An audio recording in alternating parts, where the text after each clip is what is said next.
Good evening, students.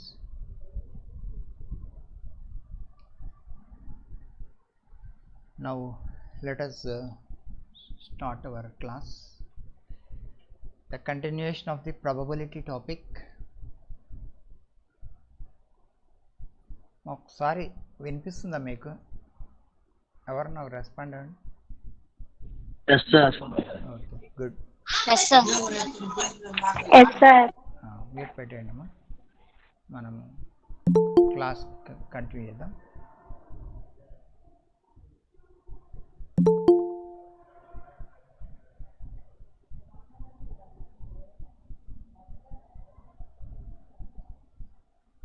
Now we are doing exercise 9b.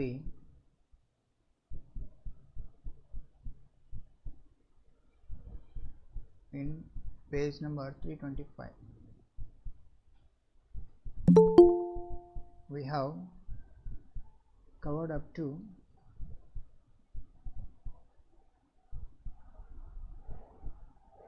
seventh question. Now the eighth question.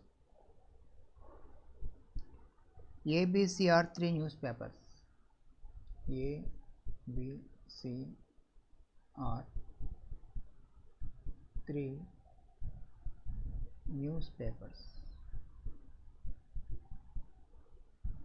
20% of population. 20% of population read A. 20% of population read A. Okay. Next, 16% read B. 16% read B. 14% read C. 8% both A and B. A and B. 8% read both A and B. Then 5% both A and C. 5% both A and C. 4% both. 4% both. 4% both B and C. B and C. 2% all the three. 2% all the three. Find the percentage of population. Find the percentage of population. Find the percentage of population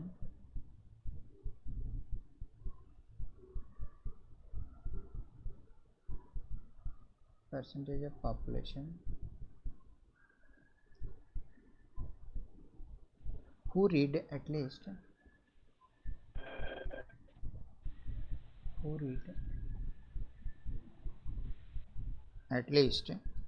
one newspaper. ఇది question. సరే, question ఎట్లా మీ దగ్గర already ఉంది కదా, అందుకని నేను కొంచెం ఫాస్ట్గా రాసేసాను. నా let us see the solution of it. ఇక్కడ ఏమంటున్నారంటే ఏబిసి 3 న్యూస్ పేపర్స్ అంటున్నారు. 20% రీడ్ ఏ అంటే మనం ఏం చేస్తున్నాం అంటే ఏకు 20% ఉన్నారు నన్ను. Probability that A reads is equal to 20/100. 20% అంటే బి అనేటువంటిది ప్రాబబిలిటీ ఆఫ్ బి అనుకుందాం.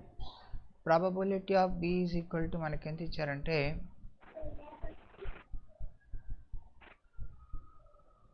16% ఇచ్చారు. అంటే 16/100% అంటే 100 కని కదా, కాబట్టి 100కు మనకు ఈ మాదిరిగా వస్తుంది అనమాట. తర్వాత ప్రాబబిలిటీ ఆఫ్ 14% రీడ్ సి అన్నారు. అంటే probability of C is equal to 14/100 అని రాసుకుందాం. 8% బోత్ ఏ అండ్ బి అన్నారు. ఏ అండ్ బి అంటే ఏ ఇంటర్సెక్షన్ బి అని కదా, ఇది ఎంత ఇచ్చారు 8% అన్నారు. అంటే 8/100 అని ఇచ్చారు. 5% both A and C అన్నారు. Probability of A intersection C is equal to 5/100 అంటున్నారు. 4% both B and C అన్నారు. Probability of B intersection C is equal to 4%, 4/100, and 2% all the three. అంటే A and B and also C ఈ మూడు పేపర్లు చదివేవాళ్ళు 2% అన్నారు. Percentage of population who read at least one newspaper. At least one newspaper అంటే A union B union C అని, కనీసము ఒకటన్నా చదవాలి అని. Probability of A union B union C is equal to how much కనుక్కోండి అనేటువంటి క్వశ్చన్. ఇప్పుడు దీన్ని మనం ఎలా చేయగలం అనేటువంటిది ఆలోచిస్తే, అడిషన్ ప్రాబబిలిటీ ఆన్ అడిషన్ మనం ఫార్ములా వేసుకుందాం. P of A union B union C is equal to P of A plus P of B plus P of C minus P of వీటిలో పెట్టుకోండి A intersection B minus P of B intersection C minus P of C intersection A plus P of A intersection B intersection C. ఇది కదా మనకు ఉన్నటువంటి addition theorem on probability. So value substitute చేయాలి. అన్నిటికీ by 100 common కాబట్టి నేను ఎట్లా డైరెక్ట్గా రాసేస్తాను, న్యూమరేటర్స్ యాడ్ చేస్తాను.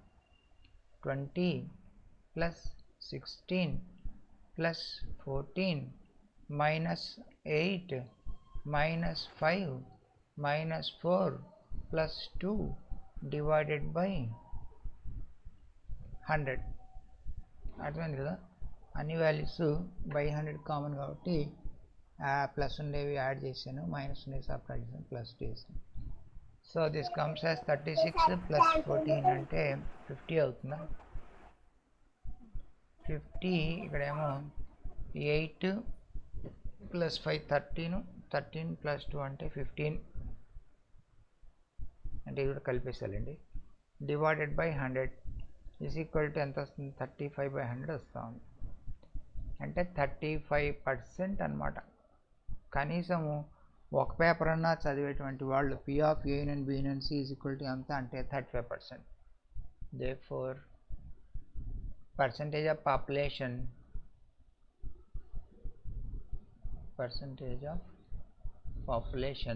who read at least a paper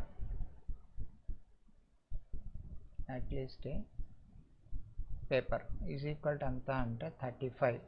అక్కడ పర్సంటేజ్ ఉన్నాం కాబట్టి ఇక్కడ పర్సంటేజ్ రాసిన పని లేదు. ఇది మనకు కావాల్సిన ఆన్సర్. ఇది కూడా మనకు 4 మార్క్స్కి ఇంపార్టెంట్ క్వశ్చన్ అడుగుతూ ఉంటారు ఎగ్జామ్లో. ఓకే, నోట్ చేయండి. Now we will continue with the next sum. Question number 9. Question number 9 ఏమంటున్నారంటే, one ticket is randomly selected if one ticket is randomly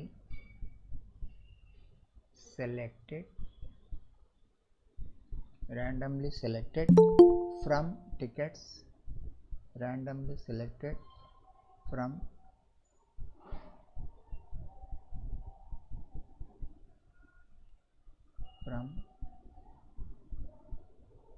tickets numbered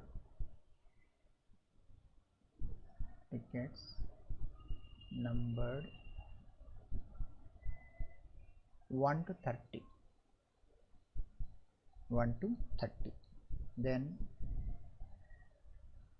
Then find the probability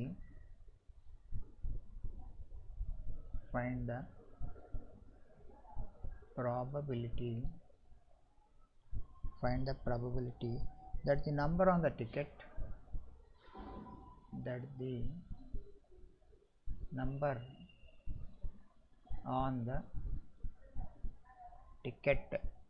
is under this number 1 a multiple of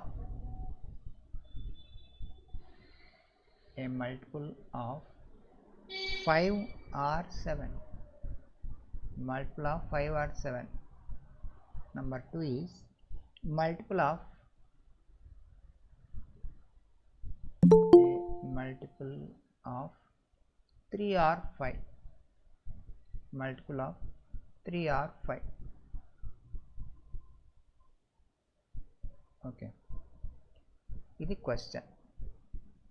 ఇప్పుడు మనం ఏం చేద్దామంటే దీని answer గురించి ఆలోచిద్దాం. Sir క్వశ్చన్లో మనకు ఏం అడుగుతున్నారు? 1 ticket is randomly selected from the tickets numbered 1 to 30. అంటే మనకు ఇచ్చినటువంటి టికెట్లు ఏంటి అంటే 1 2 3 so on 30 నంబర్లు ఉన్నాయి అన్నమాట. 30 నంబర్లు ఉన్నటువంటి 30 టికెట్లు ఉన్నాయి మనకు. దీంట్లో నుంచి ఏం చేశారు? 1 ticket is selected అన్నారు. అంటే ఒక టికెట్ మనం ఎన్ని రకాలుగా సెలెక్ట్ చేసుకోగలము అంటే 30 1 వే సెలెక్ట్ చేసుకోవచ్చు, అంటే 30 వే సెలెక్ట్ చేసుకోవచ్చు. 30లో నుంచి ఒక టికెట్ తీసుకోండి అంటే 30 వేస్ తీసుకుంటాం కదా, అది టోటల్ నంబర్ ఆఫ్ సెలెక్షన్స్. ఏమడుగుతున్నారంటే probability that number on the ticket is a multiple of 5 or 7. మొదటి భాగం చూద్దాం. ఏ అనేటువంటి ఈవెంట్ ఏం తీసుకుంటామంటే event of getting a number multiple of 5 or 7, 5 కానీ 7 కానీ వచ్చేటువంటివి. ఇప్పుడు 5 కానీ 7 కానీ రావాలంటే మనం ఈ మల్టిపుల్ ఆఫ్ 5 ఎన్ని ఉన్నాయి క్యాలిక్యులేట్ చేసుకోవాలి అంటే n ఆఫ్ a మనం క్యాలిక్యులేట్ చేసుకోవాలంటే 30 డివైడెడ్ బై 5 చేయాలి. దానికి ఇంటెగ్రల్ పార్ట్ వేయాలి. 30 కదా ముందేది మొత్తం నంబర్లు 5 టేబుల్లో రావాలి అంటే 30 డివైడెడ్ బై 5 చేసి ఇంటెగ్రల్ పార్ట్ వేయాలి. ఇంటెగ్రల్ పార్ట్ వేస్తే ఎంత వస్తుంది? 5 6 30 కాబట్టి 6 వస్తుంది. తర్వాత 30 డివైడెడ్ బై 7 చేయాలి. 30 డివైడెడ్ బై 7 చేసి 7 టేబుల్లో పోయేటువంటివన్నీ వస్తాయి మనకు. 7 4 28 కదా, కాబట్టి 4 వస్తాయి. ఓకే, ఇలా వచ్చిన తర్వాత ఇప్పుడు ఈ 5 టేబుల్లో 7 టేబుల్లో రెండిట్లో ఉండేటువంటి టికెట్లు ఏమైనా ఉన్నాయేమో క్యాలిక్యులేట్ చేసుకోవాలి. 30 డివైడెడ్ బై 5కు 7కు ఎల్సిఎం కట్టుకోవాలి. ఎల్సిఎం ఆఫ్ 5 or 7 రాసుకుంటాం. ఎల్సిఎం ఆఫ్ 5, 7 అంటే 30/35 కదా వచ్చేది. ఎల్సిఎం ఆఫ్ 5 and 7 30/35 ఎంత అంటే 0. కాబట్టి ఏలో ఎన్ని ఎలిమెంట్స్ ఉన్నాయి మనకు? n of a is equal to ఎంత అంటే 6 + 4 - 0 అనమాట. అంటే ఎంత? 10 ఉన్నాయి. కాబట్టి 5 టేబుల్లో లేదా 7 టేబుల్లో పోయేటువంటివి ఎన్ని ఉన్నాయంటే 5 టేబుల్లో పోయేటువంటివి 7 టేబుల్లో పోయేటువంటివి రెండింటిని క్యాలిక్యులేట్ చేసుకొని ఇవేమో 5 టేబుల్లో పోయేటువంటివి, ఇవేమో 7 టేబుల్లో పోయేటువంటివి, ఈ 0 ఏమో రెండింటితో పోయేటువంటివి. n of a + n of b - n of a intersection b లాగా రాసుకుని 10 వచ్చాయి. Therefore probability of the event p of a is equal to అంతా అంటే ఇది మనకు m కదా, favourable number. m/n is equal to 10/30 is equal to 1/3 అనమాట. మనకు ఎంత రావాలి అనుకుంటే 1/3 రావాలి. ఇది మొదటి ఈవెంట్కి ప్రాబబిలిటీ. ఇంకా రెండవది చూద్దాం. రెండవది దాని ఈవెంట్ బి అనుకున్నాం. మల్టిపుల్ ఆఫ్ 3 or 5 అంటే ఈవెంట్ ఆఫ్ గెట్టింగ్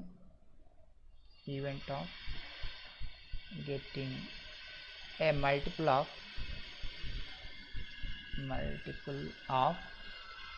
3 or 5. ఇప్పుడు దీంట్లో ఎన్ని ఉన్నాయి మనం కనుక్కోవాలంటే ఏం చేయాలంటే 30 డివైడెడ్ బై 3కి ఇంటెగ్రల్ పార్ట్ వేయాలి. అంటే ఎంత వస్తుంది?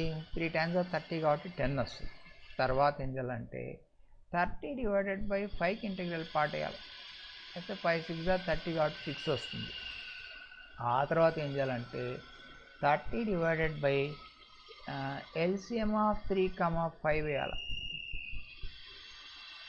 అంటే ఎంత వస్తుంది? 30/3కి 5కి ఎల్సిఎం ఎంత అంటే 15 కదా, ఈజ్ ఈక్వల్ ఎంత వస్తుంది అంటే 2 వస్తుంది. కాబట్టి ఇప్పుడు బిలో ఎన్ని ఎలిమెంట్స్ ఉన్నాయి అంటే 3 టేబుల్లో పోయేటివి 10 ప్లస్ 5 టేబుల్లో పోయేటువంటివి 6 మైనస్ రిపిటీషన్స్ అనమాట. అంటే 3 టేబుల్లో 5 టేబుల్లో 2 టేబుల్లో ఉండేటువంటి 15 టేబుల్లో ఉంటాయి కదా, 15 టేబుల్లో ఉండేటివి 2 సార్లు ఉంటాయి కాబట్టి 3 టేబుల్లో ఉంటుంది, 5 టేబుల్ ఉంటుంది. అట్లా కౌంట్ చేయడం అనేటువంటిది మనం 2 సార్లు చేస్తాం, అవి తీసేయాలి -2. So this is equal to ఎంత వచ్చింది, 14 వచ్చింది. ఇది మనకు కావాల్సినటువంటి m అనమాట. Therefore probability of the event B is equal to ఎంత అంటే m/n. m అంటే 14 వచ్చింది, n అంటే ఇంతకుముందు ఎంత వచ్చింది మనకు 30 కదా, 30 వచ్చింది. ఈజ్ ఈక్వల్ టు 7/15 అని చెప్పవచ్చు. ఓకే, 7/15 ఇది మనకు కావాల్సినటువంటి ఆన్సర్. ఓకే, నోట్ చేయండి.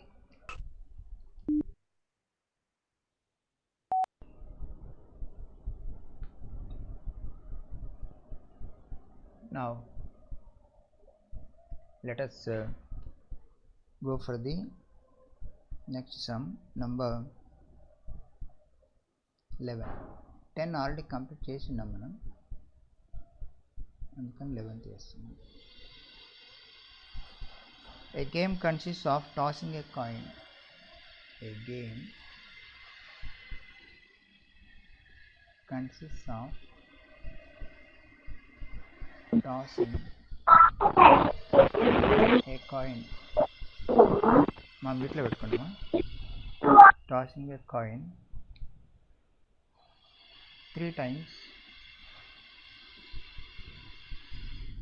times and noticing its outcome, and noticing its outcome. A boy wins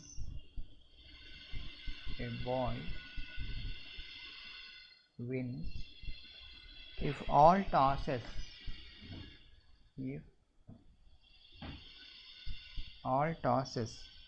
give the same outcome,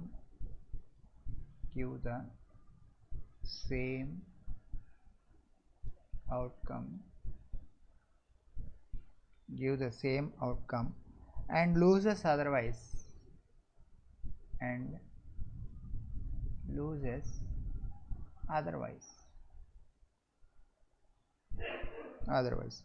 Find the probability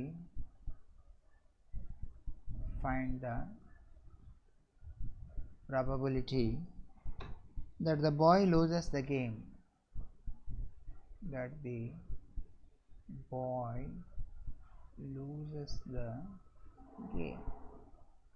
Is the question. Now let us go through the content of the question. అసలు ఏమి మనకు ఇచ్చారు అని ఆలోచించిన తర్వాత ఎలా solve చేయాలో ఆలోచిద్దాం. A game consist of tossing a coin 3 times. ఒక కాయిన్ 3 సార్లు వేస్తున్నారట. ఒక కాయిన్ను n times వేస్తే number of sample points 2/n అనుకున్నాం. మరి 3 times వేస్తే నంబర్ ఆఫ్ శాంపుల్ పాయింట్స్ 2/3 అవ్వాలి కదా. సరే, and noticing it's outcome. So ఏం 3 సార్లు వేసి ఏం పడింది అని చూస్తున్నారు. తర్వాత ఏ బాయ్ విన్స్. ఓకే, చూద్దాం. A boy wins if all tosses give the same outcome. ఎప్పుడు గెలుస్తాడంటే 3 సార్లు కూడా ఒకటే అవుట్కమ్ రావాలి, సేమ్ అవుట్కమ్ కనుక వస్తే గెలుస్తాడు. అండ్ లూజెస్ అదర్వైజ్, అటు రాకపోతే అతను ఓడిపోతాడు. Find the probability that the boy loses the game. ఓడిపోయేటువంటి ప్రాబిలిటీ ఎంత అన్నది. మనం ఏం చేద్దామంటే అసలు శాంపుల్ స్పేస్లో ఉన్నటువంటి పాయింట్లు ఏంటి రాసుకుందాం. 2/3 అంటే 8 కదా, 8 కాబట్టి మనం రాసుకోవచ్చు. మొదటిసారి హెచ్, రెండోసారి హెచ్, మూడోసారి హెచ్ పడింది ఒక శాంపుల్ పాయింట్. హెచ్ పడింది, లేదా హెచ్ పడింది, టీ పడింది, లేదా టీహెచ్ వచ్చింది, టీహెచ్టీ రావచ్చు, టీటీహెచ్ రావచ్చు, అండ్ లాస్ట్లీ టీటీటీ రావచ్చు. ఇవన్నీ కూడా 8 శాంపుల్ పాయింట్స్ కాబట్టి n of S is equal to ఎంత అంటే 2⁻³ అనుకున్నాం, 8 శాంపుల్ పాయింట్స్ వస్తాయి అనుకున్నాం, అవన్నీ కూడా రాసాం. అయితే అతను ఎప్పుడు గెలుస్తాడు సార్ వాయిస్ చాలా స్లోగా వినిపిస్తుంది సార్. అవునా, ఒక్కసారి ఉండండి చూస్తాను. No sir. బాగానే వినిపిస్తుందా? క్లియర్గా అందుతున్నారా? సరే సార్. ఒకసారి నువ్వు rejoin. So N of S is equal to 2⁻³ is equal to 8 sample points వస్తాయి. ఆ శాంపుల్ పాయింట్స్ ఏంటి అని రాసుకున్నాం. అయితే boy wins if all tosses give the same outcome. అన్నిటి మీద ఒకటే రావాలంట. అంటే హెచ్ పడితే గెలుస్తాడనే అర్థం, అలాగే టీటీటీ పడితే గెలుస్తాడనేగా. ఈ మూడింటి మీద సేమ్ వచ్చిందిగా, ఇక్కడ కూడా మూడింటి మీద సేమ్ వచ్చిందా? ఇవి డిఫరెంట్ ఉన్నాయి, 2 సేమ్ 1 డిఫరెంట్ అంటే అతను ఓడిపోతాడు. ఈ మిగిలిన అన్ని సందర్భాల్లో కూడా అతను ఓడిపోతాడు. అయితే find the probability that the boy loses the game. అతను ఓడిపోయేటువంటి ప్రాబబిలిటీ అంతా అని అడుగుతున్నారు. సో మనకు ప్రాబబిలిటీ ఆఫ్ విన్నింగ్ క్యాల్కులేట్ చేద్దాం ఫస్ట్. ప్రాబబిలిటీ ఆఫ్ విన్నింగ్, గెలవడం అనేటువంటిది ఏంటి అంటే ప్రాబబిలిటీ ఆఫ్ ఈ అని అనుకుంటే మనకున్నటువంటి శాంపుల్ పాయింట్స్ 2 కదా, టీటీటీ హెచ్హెచ్హెచ్, ఈ 2 ఉండేది. ఆ 2 వచ్చినటువంటి సందర్భంలో గెలుస్తాడు. 2 out of 8 కాబట్టి 2/8 is equal to 1/4. Therefore probability of losing the game, probability of losing is equal to P of E complement అని కదా అర్థం. P of E complement is equal to 1 minus P of E అని. 1 minus P of E అంటే 1 minus 1/4 అని, is equal to 3/4. ఇది మనకు కావాల్సినటువంటి answer. లేదా డైరెక్ట్గా వేస్తామంటే 6/8 వేస్తారు మీరు. 1 2 3 4 5 6 6 ఉన్నాయి కదా, ఆ 6 డివైడెడ్ బై 8 వేస్తే 3/4 వస్తుంది. అట్లనే వేసుకోవచ్చు. జస్ట్ మనకు ఒక 2 మార్క్స్ క్వశ్చన్ కిందకే ఉంది. అయితే ఏం అడిగారు చూసుకోవాలి, విన్నింగ్ అడిగారా లూజింగ్ అడిగారా? లూజింగ్ అడిగారు కాబట్టి లూజింగ్ అనేటువంటిది మనకి ఆన్సర్ అవుతుంది. విన్నింగ్ అడిగితే విన్నింగ్ ఆన్సర్ అని చెప్పాలి. అది అంటే ఆప్షన్స్లో 2 పెట్టింటారు, మీరు జాగ్రత్తగా చూసుకోవడం, కన్ఫ్యూజ్ కాకుండా నోట్ చేసేయండి.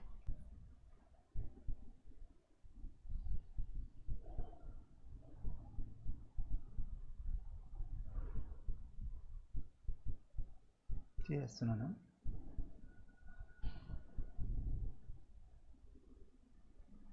Now 12th question.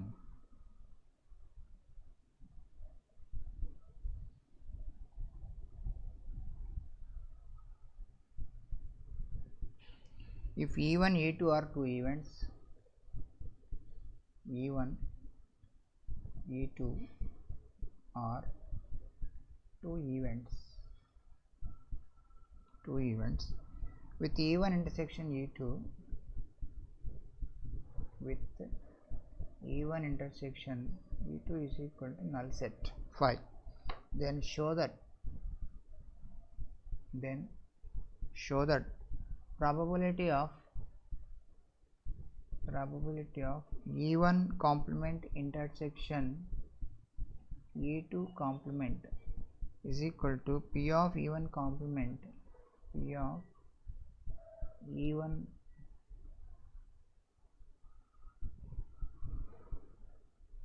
is equal to P of E1 complement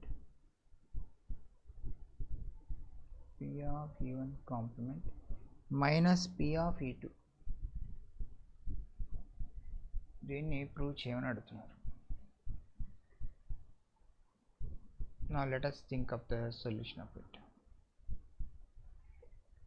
ఇప్పుడు మనకు ఏమి ఇచ్చినారు అనేటువంటి ఒకసారి చిన్న డయాగ్రామ్ వేసుకుందాం. డయాగ్రామ్ వేసుకుంటే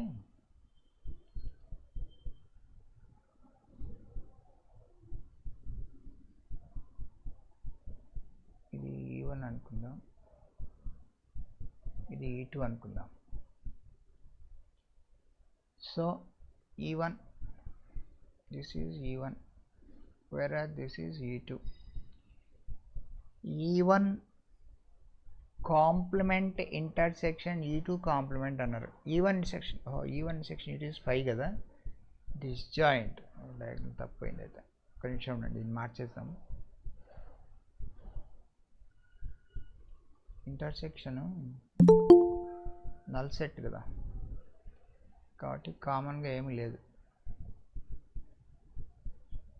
కామన్గా ఏమీ లేకుండా తీసుకుందాం మనం. E2 అంటే ఎలా ఉందంటే ఇలా ఉంది, ఇది E2, ఓకే, అది E1, ఇది E2. So E1 intersection E2 is equal to null set. ఇలా ఉన్నప్పుడు E1కు కాంప్లిమెంట్ అంటే ఏంటి? E1కు బయట ఉండేది E1 కాంప్లిమెంట్, E2 కాంప్లిమెంట్ అంటే E2కు బయట ఉండేటువంటి E2 కాంప్లిమెంట్. అయితే మనం ఏం ప్రూవ్ చేయాలి?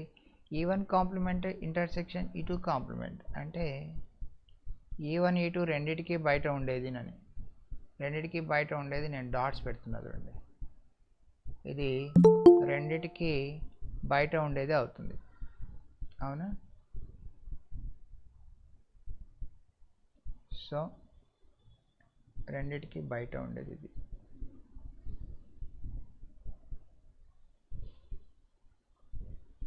సో ఈ డాటెడ్ పార్ట్ ఏమిటి అంటే this is E1 complement intersection E2 complement. E1 complement intersection E2 complement అంటే E1 E2 రెండింటికి బయట ఉండేది అని. ఇప్పుడు మనం ఏం చేద్దామంటే therefore E1 complement intersection E2 complement is equal to E1 union E2, E1 union E2 మొత్తానికి కాంప్లిమెంట్ కదా. E1 యూనియన్ E2 అంటే వైట్ పార్ట్ మొత్తం బయట ఉండేదంతా కూడా dotted part, okay. Therefore probability of E1 complement intersection E2 complement is equal to ఏమవుతుందంటే probability of E1 union E2 మొత్తానికి complement అవుతుంది. P of E complement is equal to 1 minus P of E అనే property ఉంది కదా, కాబట్టి 1 minus P of E1 union E2 అవుతుంది. ఎందుకని అంటే since P of E complement is equal to 1 minus P of E అని మనకు ప్రాపర్టీ ఉంది, ఫార్ములా నుంచి వచ్చింది, అది కాంప్లిమెంట్ ఇస్తే ఇలా వస్తుంది. Is equal to 1 minus P of E1 union E2 అంటే అడిషన్ థీరం, మళ్ళీ P of E1 plus P of E2 minus P of E1 intersection E2 ఇలా రాసుకోవచ్చు. P of E1 plus P of E2 minus P of E1 section E2 అని రాసుకోవచ్చు. This is equal to ఏం చేస్తానంటే ఈ minus లోపల తెస్తాను, 1 minus P of E1 minus P of E2 plus P of E1 section E2 is equal to 0. అందుకని E1 section E2 is equal to 5 అని ఇచ్చారు కదా, ఇక్కడ ఎక్కడ రాద్దామండి ఎక్కడ ఒకటి P of 0 పెడతాం, 0. కారణం ఏంటంటే since E1 intersection E2 is equal to 5, that implies probability of E1 intersection E2 is equal to probability of 5 అవుతుంది. 5 అంటే నల్ సెట్, కాబట్టి దాని ప్రాబిలిటీ ఎంత అంటే 0 అని. This is equal to 1 minus P of E1 అంటే ఈ రెండింటికి కలిపి మనం ఏం రాసుకోవచ్చు, P of E కాంప్లిమెంట్ రాసుకోవచ్చు కదా. P of 1 minus P of E1 is equal to P of E complement రాసుకోవచ్చు. అందుకని దీన్ని ఏం చేస్తుందంటే ఈ రెండింటికి కలిపి అని చెప్పడానికి ఒక బ్రాకెట్ ఇలా వేస్తాను, అంతే, ఏం లేదు, అలా వేస్తాను. ఆ రెండింటికి కలిపి మనం ఏం రాసాం, P of E1 కాంప్లిమెంట్ అని రాసాం. P of E1 కాంప్లిమెంట్ మైనస్ P of E2 అది మామూలుగా వస్తుంది. P of E2 is equal to RHS what you have to show, hence it is proved.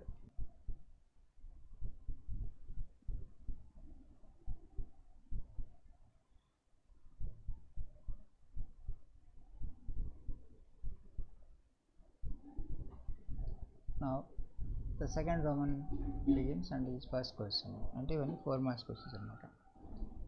A pair of dice are rolled. A pair of dice are rolled 24 times. 24 times. A person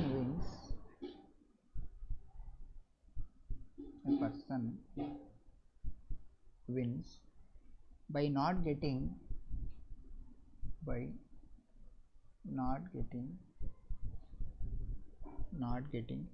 a pair of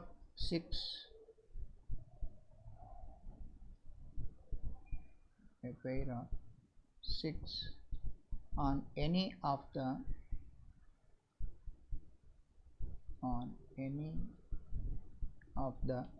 24 rolls.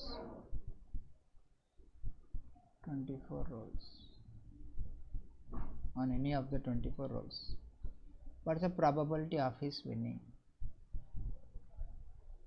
What is the probability of his winning?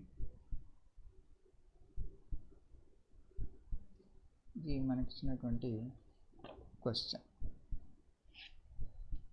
Okay, now let us think about the solution of it.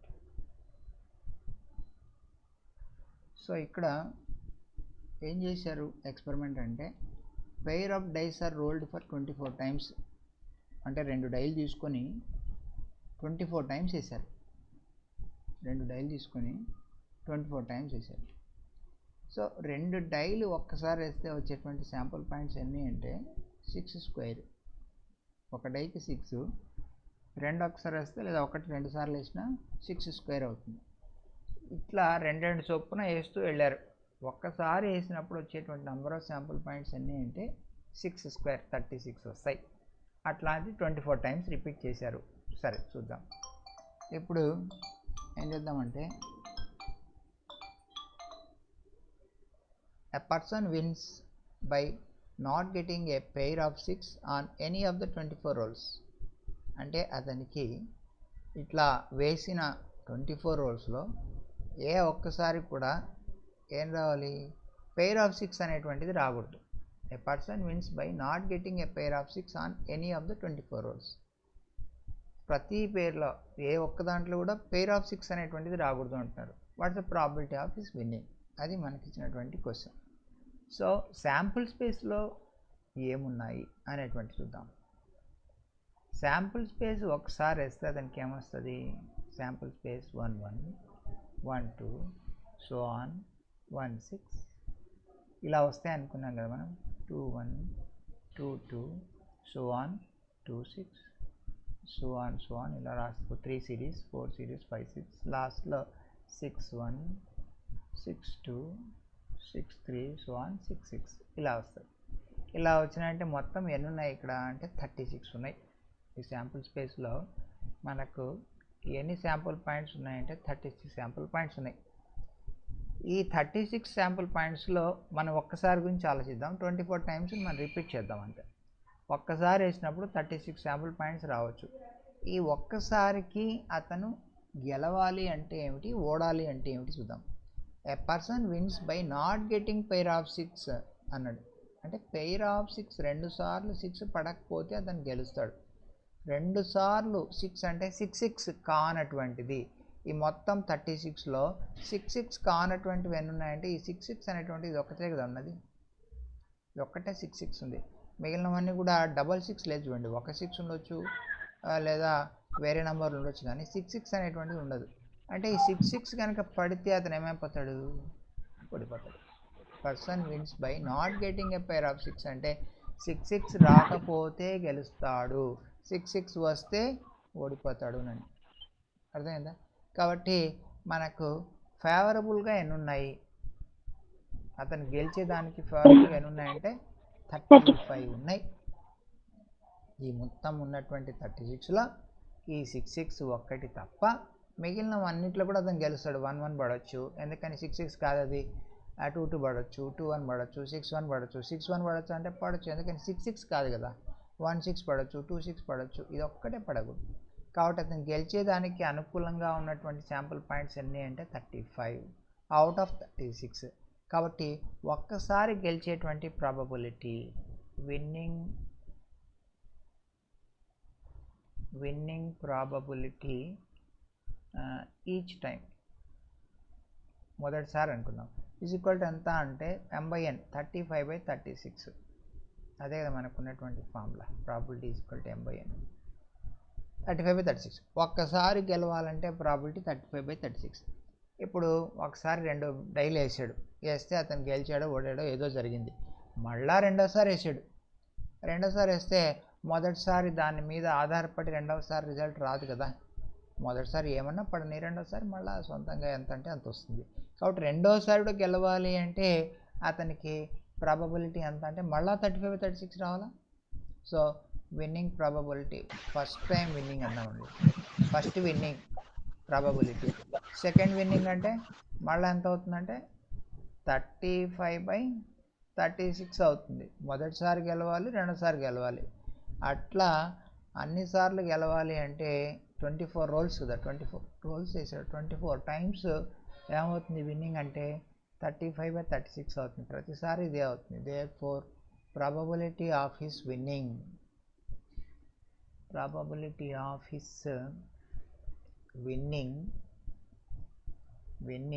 In 24 rolls 24 రోల్స్లో జరగాలి అంటే అర్థమేంటి ఒకసారికి 35/36 ఉంది అట్లాంటిది 24 times రావాలి అంటే whole to the power of 24 అప్పుడు అతను ఏమవుతాడు గెలుస్తాడు ఈ లాస్ట్ పాయింట్ అర్థమైందా సో మనం ఇక్కడ ఒకసారికి 35/36 అనుకున్నాం ఎందుకని ఇవన్నీ ఫేవరబుల్గా ఉన్నాయి అట్లా మొదటిసారి రావాలి అనుకూలంగా రెండోసారి రావాలి మూడోసారి రావాలి ప్రతిసారి రావాలి 24 సార్లు వేస్తే 24 సార్లు అతనికి అనుకూలంగా వస్తే అప్పుడు అతను గెలుస్తాడు అంతేగాని ఒకసారి పోయినా కూడా మొత్తం పోయినట్టే అందుకని probability of his winning in 24 rolls కదా వేసింది 24 టైమ్స్ వేశారు కదా కాబట్టి 24 రోల్స్లో అతను గెలిచేటువంటి ప్రాబిలిటీ ఎంత అంటే 35/36 ఇంటూ 35/36 ఇంటూ అలా 24 టైమ్స్ రిపీట్ అవుతుంది కాబట్టి 35/36 whole to the power of 24 ఇది మనకు కావాల్సినటువంటి రిక్వైర్డ్ ప్రాబబిలిటీ ఓకే ఇది ఆన్సర్ నోట్ చేయండి I'm deleting now go to the next question second question p is a probability function if p is the probability function then show that for any two events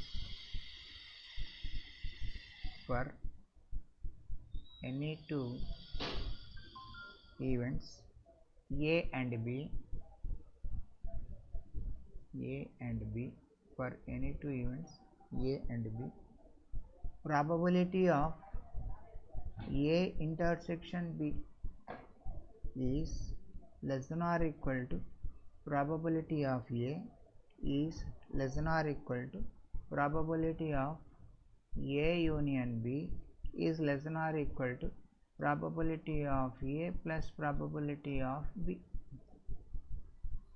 ఇది prove చేయమంటున్నారు మనం so let us find the solution for this మనకి ఏం ఇచ్చారు ఏం prove చేయమంటున్నారు అనేటువంటి చూద్దాం పి అంటే ప్రాబబిలిటీ ఫంక్షన్ అన్నారు సరే పి అంటే ప్రాబిలిటీ ఏబి అనేటువంటి ఏవైనా రెండు ఈవెంట్లు అంటున్నారు కాబట్టి మనం ఒక చిన్న డయాగ్రామ్ వేసుకున్నాం ఇక్కడ వేసుకున్నాం diagram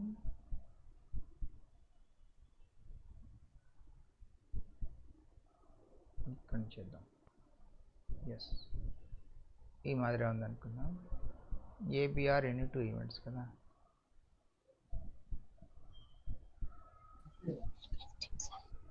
then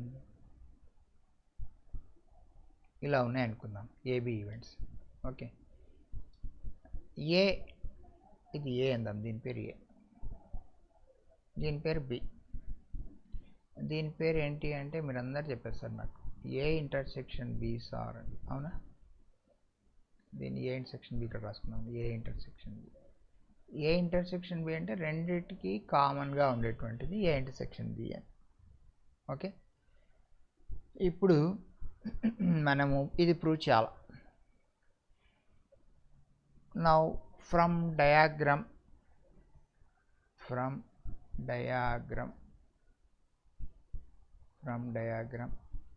A intersection B is a part of A అంటాను నేను, సబ్సెట్ ఆఫ్ A అని. ఏ ఇంటర్సెక్షన్ B అనేటువంటిది ఏలో ఒక భాగము, అవునా కాదా? మీరందరూ డయాగ్రామ్ చూసి సైలెంట్గా ఉంటే ఎస్, మీరందరూ సైలెంట్గా ఉంటే ఎస్ అని, నో అయితే నాకు చెప్పండి. ఏ ఇంటర్సెక్షన్ బి అనేటువంటిది ఈ చుక్కలు పెట్టినటువంటి భాగము ఏలో ఒక పార్ట్, సబ్సెట్, అవునా కదా? అందరు సైలెంట్గా ఉన్నారంటే అందరు చేస్తాను. ఓకేనా? ఇప్పుడు ఇది తక్కువ ఉంటుంది, ఏ అనేటువంటిది ఎక్కువ ఉంటుంది కదా, కాబట్టి ఇది సబ్సెట్. కాబట్టి మనం ఏం చెప్పచ్చు అంటే దీని నుంచి probability of A intersection B is less than or equal to probability of A. మనం ఒక యాక్సిమ్ ఆఫ్ సబ్సెట్ గురించి ఒకసారి రాసుకున్నాం, దాంట్లో కూడా రాసుకున్నాం. ఏ సబ్సెట్ ఆఫ్ బి అయితే P of A less than P of B అని. అలాగే ఇది తక్కువ ఉంది, ఇది ఎక్కువ ఉంది, కాబట్టి P of A intersection B is less than or equal to P of A అవుతుంది. ఒకవేళ ఈ రెండు ఈక్వల్ అయితే ఈక్వల్ అవుతాయి, లేదంటే లెస్ దాన్ అవుతుంది. సో ఈ విషయాన్ని మనము నెంబర్ 1 అని రాసుకుందామా? P of A intersection B is less than or equal to P of A అంటే ఇక్కడి వరకు వచ్చేసాం. ఓకేనా? తర్వాత నెక్స్ట్ ఏం చెప్తానంటే also from the diagram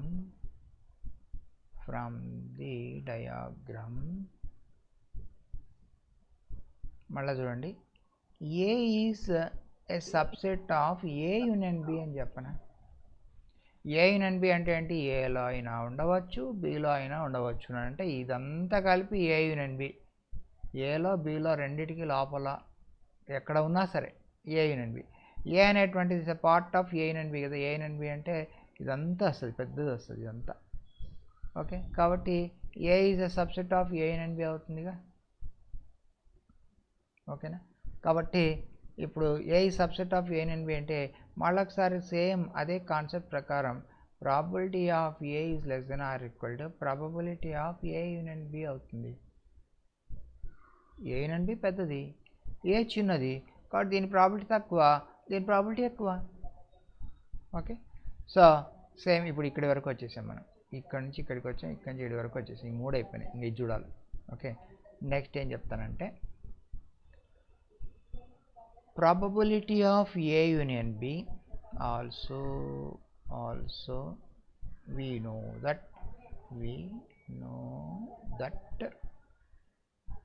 probability of A union B is equal to probability of A plus probability of B minus probability of A intersection B. Probability of A and B is equal to ఏంటంటే probability of A plus probability of B minus probability of A intersection B. Theorem మీకు తెలుసు కదా, it's a formula, addition theorem, అందుకని formula నుంచి వచ్చింది అది. Okay, ఇప్పుడు probability of A and B is equal to, మీకు అర్థమయ్యేదానికి గురించి ఒక నెంబర్ చెప్తున్నాను అంతే నేను. Probability of A and B is equal to 7 అనుకోండి. 7 ఈజ్ ఈక్వల్ టు 9 + 4 మైనస్ ఎంత రాయను? 7 ఈజ్ ఈక్వల్ టు 6 రాయనా? 13 - 6 7గా -6. ఇది ఓకే అంట, మీ అందరూ ఓకే అంటారా? 9 + 4 - 6 = 7 సరిపోయిందా? సరిపోయింది. ఇప్పుడు నేనేం చెప్తానంటే ఈ -6 అనేటువంటి తీసేసాను అనుకోండి. -6 తీసేస్తే 9 + 4 ఈజ్ గ్రేటర్ దాన్ 7 అని చెప్పొచ్చా? 9 + 4 దీని నుంచి దిస్ ఇంప్లైస్ 7 ఈజ్ లెస్ దాన్ 9 + 4, అవునా కదా? అవునా? అంటే ఒక నంబర్ రాశారు, మీకు అర్థమైంది. Therefore probability of A union B is always less than or equal to probability of A plus probability of B అని రాయినా నేను. అంటే తీసేసా కదా, 6 తీసేసా కదా. Probability of A intersection B తీసేస్తే ఈ రెండింటిని యాడ్ చేసినప్పుడు దానికంటే ఎక్కువ రావాలా? డెఫినెట్గా రావాలి. ఈ నంబర్లు ఇది కొట్టి మీకు అర్థమయ్యేదానికి నంబర్లు పెట్టినట్టు ఎగ్జాంపుల్ దాని ప్రకారం. అంటే జీరో అవుతుందా? అవుతుందిగా. ఎప్పుడు ఈ రెండు డిస్జాయింట్ అయితే జీరో అయిపోతుంది. డిస్జాయింట్ అయిపోతే జీరో అవుతుంది. జీరో అయినప్పుడు ఏమవుతుంది? రెండు ఈక్వల్ అవుతాయి. లేదా P A plus P B is more than P of A అని వస్తుంది. దీనికి నంబర్ 3 అని రాద్దాం. 3. ఇప్పుడు 1 2 3 3 కలిపేసామనుకోండి. దేర్ఫోర్ 1 2 and 3 ఆల్సో ఇంప్లైస్ 1 ఏం చెప్తుంది? P of A intersection B less than or equal to P of A. అదే రాస్తున్నాను. P of A intersection B is less than or equal to P of A. P of A less than or equal to రెండో దానికి చూస్తున్నా ఇప్పుడు. This is less than or equal to P of A union B. P of A and B is less than or equal to P of A plus P of B. 1 2 3 3 కలిపేసాం. మనం prove చేస్తున్నది hence proved. Hence proved. ఇది మనకు కావాల్సిన solution.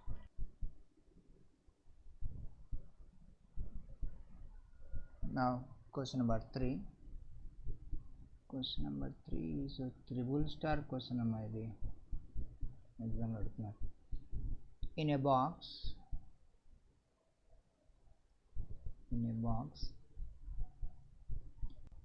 containing 15 bulbs,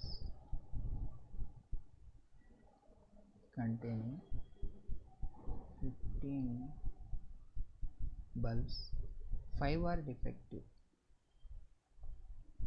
5 are defective. If 5 bulbs are selected, if 5 bulbs are selected, 5 bulbs are selected at random from the box, at random from the box, find the probability of the event. Find the probability of the event that number 1, none of them is defective. None of them is defective. Number 2, only one of them is defective. Only one of them is defective. Number 3, at least one of them is defective. At least one of them is defective. The question. Now let us think about the solution. First question ఏంటి ఆలోచిద్దామండి. Box is containing 15 bulbs. 15 bulbs ఉన్నాయంట మాకు బాక్స్లో. 15 bulbs ఉన్నాయి. అందులో 5 are defective. 15 బల్బ్స్లోనే 5 defective, అంతేగాని 5 extra కాదు. Box is containing, box contain 15 bulbs. Defective అంటే ఏంటి సార్? డిఫెక్టివ్ అంటే ఎలాగవు, చెడిపోయినాయని. ఓకేనా? ఇప్పుడు మనం ఏం రాస్తామంటే గుడ్ బల్బ్ అని రాద్దాం. గుడ్ బల్బ్ అంటే పనిచేసేది అని. ఇదేమో డిఫెక్టివ్ బల్బ్. డిఫెక్టివ్ బల్బ్ ఎలాగని బల్బ్. మంచివి ఎన్ని ఉన్నట్టు అంటే 10, డిఫెక్టివ్ ఉన్నట్టు అంటే 5. టోటల్ ఎన్ని ఉన్నాయి అంటే 2 కలిపితే కదా టోటల్ వచ్చేది. Is equal to 15. ఇది మనకి ఇచ్చిన డేటా. వెలిగే బల్బులు 10, ఎలగని బల్బులు 5, మొత్తంగా 15 బల్బులు ఉన్నాయి. ఉంటే ఈ 5 బల్బ్స్ ఆర్ సెలెక్టెడ్ ర్యాండమ్. వీటిలోంచి ఏం చేశారంటే ఒక 5 బల్బులు నువ్వు ర్యాండమ్గా సెలెక్ట్ చేసుకున్నారంట ఫ్రమ్ ద బాక్స్. బాక్స్లో నుంచి 5 బల్బులు సెలెక్ట్ చేసుకున్నారు. బాక్స్లో ఉండే 15 బల్బుల్లో నుంచి 5 బల్బులు ఎన్ని రకాలుగా సెలెక్ట్ చేసుకుంటారు? ఎవరైనా చెప్పాలి నాకు ఆన్సర్. ఎన్సిఆర్ ఎన్ని రకాలు సెలెక్ట్ చేసుకుంటారు? 15లో నుంచి 5 బల్బ్స్. మీరు చెప్తేనే ప్రొసీడ్ I అవుతుంది. 3. ఏమా 15 15C5 5. ఓకేనా 5. ఓకేనా Okay. రైట్ ఇంకా మ్యూట్ చేయండి చెప్తా. Therefore total number of selecting 5 bulbs is equal to 15C5. కారణం ఏంటంటే ఫార్ములా NCR అది. కాబట్టి ఎన్ని రకాలుగా సెలెక్ట్ చేసుకోవచ్చు 5 బల్బ్స్ అంటే మంచి చెడ్డ ఏం లేదు ఇందులో, ఏ కండిషన్ లేకుండా. కాబట్టి దీన్ని n అంటాం. n is equal to 15C5 వేసి సెలెక్ట్ చేసుకోవచ్చు. ఇన్ని విధాలు సెలెక్ట్ చేసుకోవచ్చు అమ్మా. అయితే ఇప్పుడు మనకి ఏం కావాలంటే none of them is defective. వీటిలో డిఫెక్టివ్ అనేటువంటిది ఏది రాకూడదంట. ఇప్పుడు మనం ఏం చేసామంటే డబ్బాలో నుంచి బల్బులు మంచివి ఎలిగేవన్నీ ఎలగనివేవి సపరేట్ చేసాం. సపరేట్ చేసి ఇవన్నీ ఎలిగేవి ఇవన్నీ ఎలగనివి అని సపరేట్ చేసి మనకు 5 కూడా ఎలిగే బల్బులే కావాలి. None of them is defective అంటే డిఫెక్టివ్ కానటువంటివి రావాలి అని. కానటువంటివి రావాలి అంటే మనము ఒక 5 బల్బ్స్ సెలెక్ట్ చేసుకోవాలా. దేంట్లో నుంచి అంటే ఈ గుడ్లో నుంచి సెలెక్ట్ చేసుకోవాలా, నాన్ డిఫెక్టివ్లో నుంచి సెలెక్ట్ చేసుకోవాలా. ఈ 10 బల్బుల్లో నుంచి 5 బల్బులు మనం సెలెక్ట్ చేసుకోవాలి. ఎన్ని రకాలుగా సెలెక్ట్ చేసుకోవచ్చు అంటే మీరు ఇప్పుడు మళ్ళీ ఎన్సిఆర్ ఫార్ములా నుంచి నాకు చెప్పాలి ఎన్ని రకాలు సెలెక్ట్ చేసుకోవచ్చు. ఎవరైనా చెప్పచ్చు చెప్తారు. 10C5 very good. అంతే అర్థమైంది అందరికీ. 10C5 రాసినా మరి. సో నంబర్ 1కి వచ్చేపు నేను ఏంటంటే number of ways of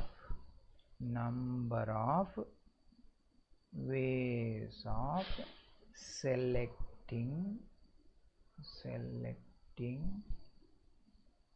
non-defective. None of them is defective అంటే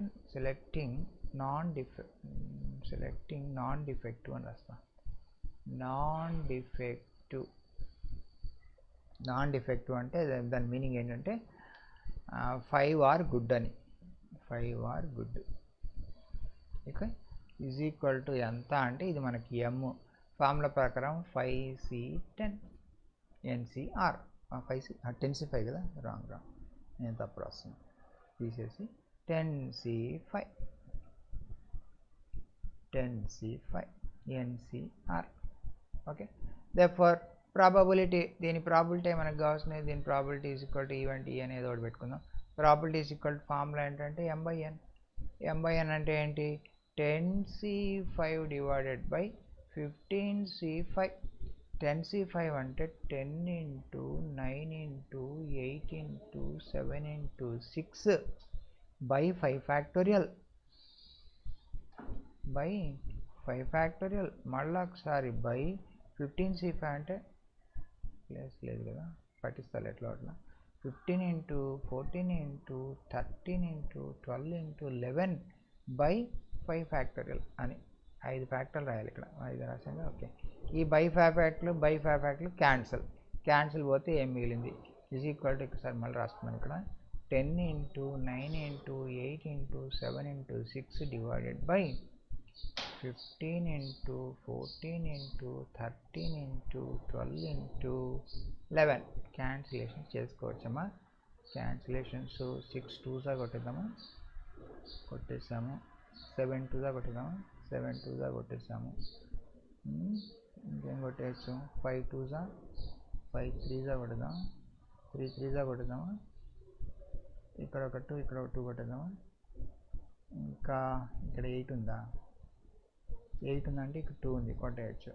2 4s కొట్టేద్దామా. కొట్టే ఇంకేమొచ్చి మనకు పైన 12 వచ్చిందా, 4 3s 12 అన్నీ పోయినాయిగా. 12 డివైడెడ్ బై 13 11s 143నా అంతే 143. 12/143 వచ్చింది మనకు. 12/143 ఇది మొదటి దానికి ఆన్సర్. ఫస్ట్ ఈవెంట్కి ఇది ఆన్సర్. ఇంకా తర్వాత సెకండ్ ఈవెంట్ అంటే only one of them is defective. 5 బల్బులు తీస్తే కరెక్ట్గా ఒకటే డిఫెక్ట్ రావాలంట, ఓన్లీ వన్. అంటే ఏం చేయాలి, దీంట్లో నుంచి ఎన్ని తీయాలి, దీంట్లో నుంచి ఎన్ని తీయాలి, ఒకటే డిఫెక్ట్ రావాలి. 10లో నుంచి 4, 5లో నుంచి 1, అవునా? 10లో నుంచి 4, 5లో నుంచి 1 తీస్తే కరెక్ట్ ఓన్లీ వన్ డిఫెక్ట్ వస్తుంది. ఈ పాయింట్ అర్థమైందా? ఇప్పుడు అది రాస్తున్నా ఏమని, number of ways of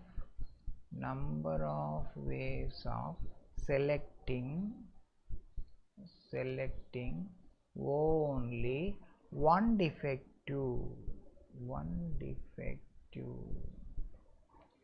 only one defective is equal to అంతా అంటే 10లో నుంచి 1, 5లో నుంచి 1, ఈ రెండు చేయాలిగా.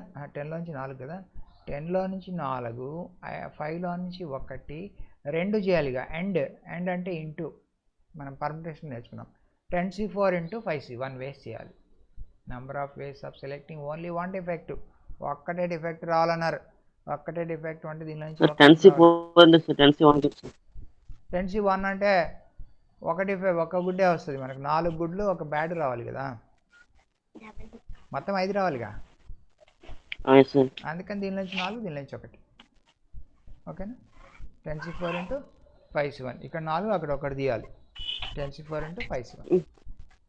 సో ఇప్పుడు ప్రాబబిలిటీ ఈజ్ ఈక్వల్ టు అంటే మళ్ళీ ఒకసారి ఈజ్ ఈక్వల్ టు ఏం చేయాలంటే 10c4 into 5c1 divided by total 15c5 చేయాలి. So this is equal to కొంచెం మ్యూట్ చేయండి అమ్మా, మ్యూట్ చేయండి.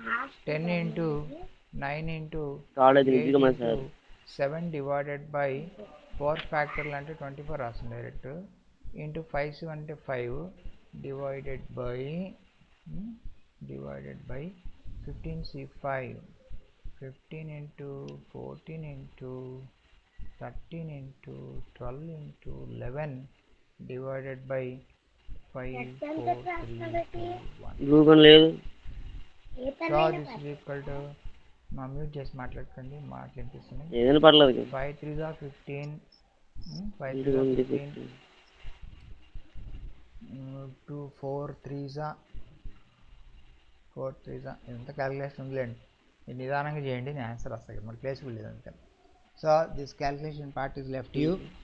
This is you have to get as 50/143 రావాలి, 50/143 రావాలి, అంతా సింప్లిఫై చేస్తే. ఇంకా లాస్ట్ థర్డ్ వన్ క్యాల్కులేషన్ కదా మీకు ఇచ్చేసారు. థర్డ్ వన్ ఏంటంటే at least one of them is defective, కనీసం ఒక్కటన్నా డిఫెక్ట్ రావాలంట. అట్లీస్ట్ వన్ ఈజ్ డిఫెక్టివ్, ఒక్కటన్నా డిఫెక్ట్ రావాలి అంటే, ఏం చేయాలి? At least one is defective. At least one is defective అంటే అబద్ధం చెప్తుందా అడిగితే? మ్యూట్ పెట్టుకున్నామా, మాటలు వినిపిస్తున్నాయి, రికార్డ్ అవుతున్నాయి.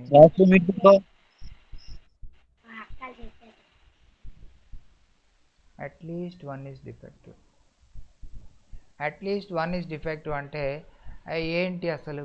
కనీసం ఒక్కటనే డిఫెక్ట్ రావాలంటే, అట్లీస్ట్ వన్ ఈజ్ డిఫెక్టివ్ అంటే కనీసం ఒకటనే డిఫెక్ట్ రావాలంటే, బాగుంది కదా. అట్లీస్ట్ వన్ ఈజ్ డిఫెక్టివ్ అంటే ఒక్కటనే డిఫెక్ట్ రావాలి. అంటే ఏంటి? ఒక డిఫెక్ట్ రావాలి, 2 డిఫెక్ట్ రావాలి, 3 డిఫెక్ట్ రావాలి, 4 డిఫెక్ట్ రావాలి, 5 డిఫెక్ట్ రావాలి అని చెప్పడం ఒకటి. 0 డిఫెక్ట్ రాకూడదు అని చెప్తే సరిపోలా? అట్లీస్ట్ వన్ ఈజ్ డిఫెక్టివ్ అంటే 0 డిఫెక్ట్ రాకూడదు అని కదా అర్థం. 0 డిఫెక్ట్ మనం ఆల్రెడీ క్యాలిక్యులేట్ చేసాంగా ఇక్కడ. ఇదేంటి? All are none is defective అంటే 0 డిఫెక్టివ్ అనేగా ఆల్ ఆర్ గుడ్ అని. కాబట్టి అట్లీస్ట్ వన్ ఈజ్ డిఫెక్టివ్ అంటే 1 minus no defective, 1 minus no defective అని రాస్తున్నా. 1 మైనస్ నో డిఫెక్టివ్ అంటే this is equal to 1 minus ఎంత వస్తుంది? నో డిఫెక్టివ్ మనం ఆల్రెడీ క్యాలిక్యులేట్ చేసాంగా, 12/143 అని. 12/143, 1 మైనస్ 12/143 అంటే ఎంత వస్తుంది? 131 వస్తుందా? 131/143 వస్తుంది. So this is equal to, ఇక్కడ రాసుకుంటాను, నాకు స్పేసింగ్ లేదు ఇక్కడ, ఈజ్ ఈక్వల్ టు 131/143. ఇది మనకు కావాల్సినటువంటి లాస్ట్ పార్ట్కి ఆన్సర్. ఓకే, ఇదొకటి ఆన్సర్.